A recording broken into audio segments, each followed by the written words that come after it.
అర్థం కావట్లేదన్నయ్య. నేనే తప్పు చేయలేదు. అమ్మ మీదొట్టు. అసలు ఇది ఎలా జరిగిందో నాకు తెలియట్లేదు. నన్నడగవే, నేను చెప్తాగా.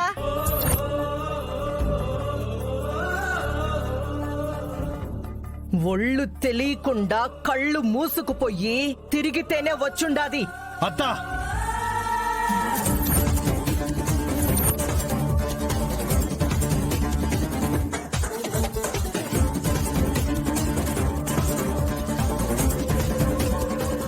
బావా, ఈ విషయంలో నువ్వు మా అమ్మ మీద అరిచినా లాభం లేదు. ఆ తప్పు ఎలా జరిగిందో ముందు విద్యను అడుగు.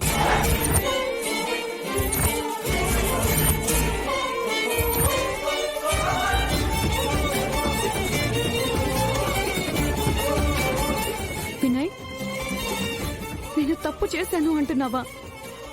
నేనేంటో నీకు తెలీదా? ఇప్పటిదాకా నువ్వేంటో నాకు తెలుసు అనుకున్నాను విద్య. కానీ ఇప్పుడే నేననుకున్నది తప్పని అర్థమైంది.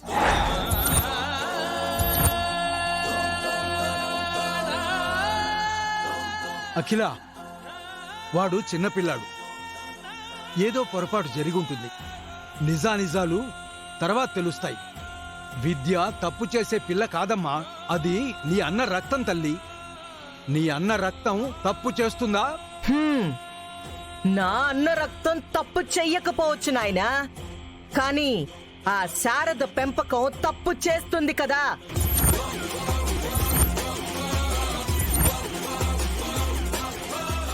అన్నని పొట్టన పెట్టుకున్న అసాధ్యురాలికి పుట్టిన సంతానమేగా ఈ సంతంతా.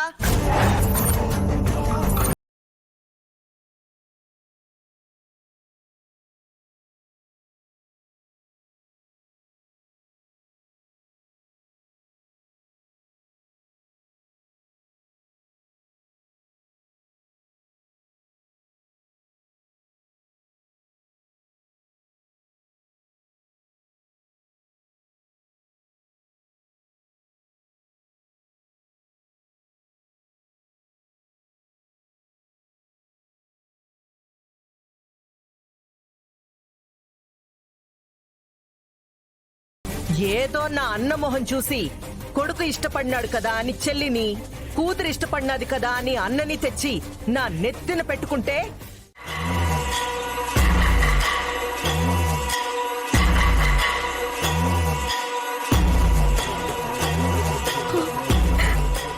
వినయ్, నేనే తప్పు చేయలేదు వినయ్.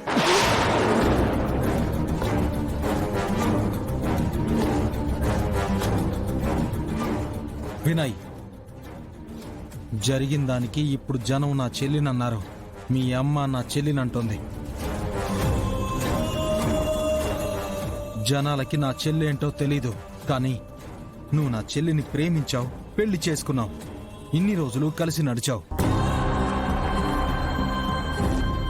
కానీ నువ్వు కూడా వాళ్లల్లో ఒకటివైపోయి నా చెల్లిని ఒంటరిని చేసావు చూడు. తప్పు, చాలా పెద్ద తప్పు చేశావు.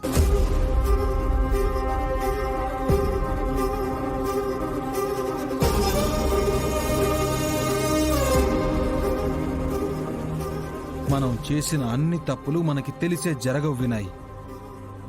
కొన్నిసార్లు మన వల్ల మనకు తెలియకుండానే జరిగే అవకాశాలు ఉన్నాయి.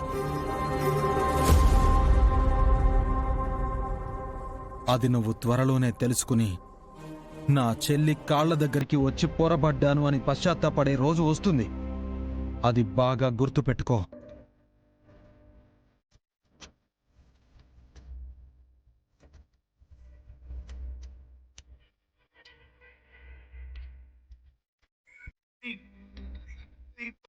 జీవితమే ఎటువైపో పదమ్మా.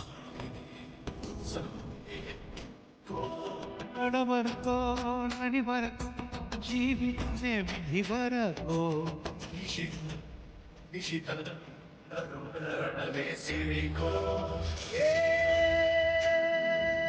ప్రాణం ఓయే దగ్గరి కోసం దేవుడైన రాయి దాటిరాడు ఎటువైపో ఎటువైపో జీవితమే ఎటువైపో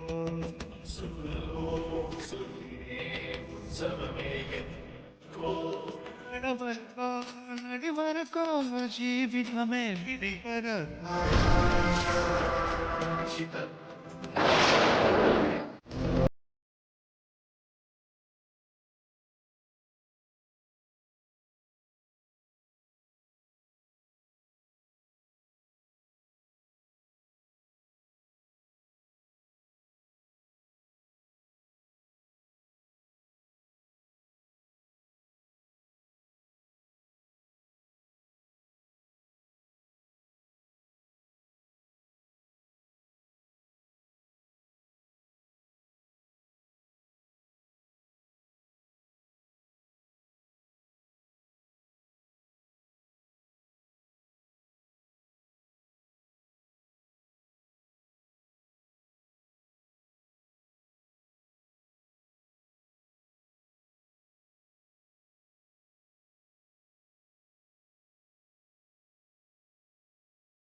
అవతలకి మెడ పట్టుకొని బయటికి గంటేయండి.